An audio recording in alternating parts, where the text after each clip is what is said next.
Okay fine, thank you very much for listening to me. Hold on for a second. আমরা প্রায়ই দুইটা শব্দ নিয়ে কনফিউজড হয়ে যাই। আমরা প্রায় একই রকম উচ্চারণ করি দুটো শব্দকে। সেটা হচ্ছে যে ও এফ অফ এবং হচ্ছে O double F of.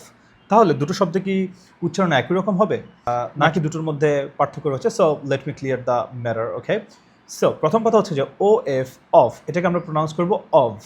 O F অফকে আমরা অফ বলবো।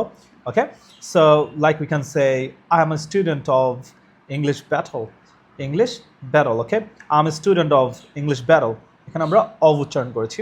আর অফ আমরা যেভাবে আমরা বলবো, যে সেন্টেন্স আমরা বলতে পারি, like turn off the fan, turn off the fan, turn off the fan. Okay, পাখাটি বন্ধ করো। আশা করছি যে আপনারা বিষয়টি ক্লিয়ার হয়েছেন।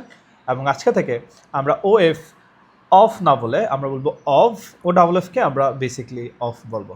So happy learning, take care, bye by.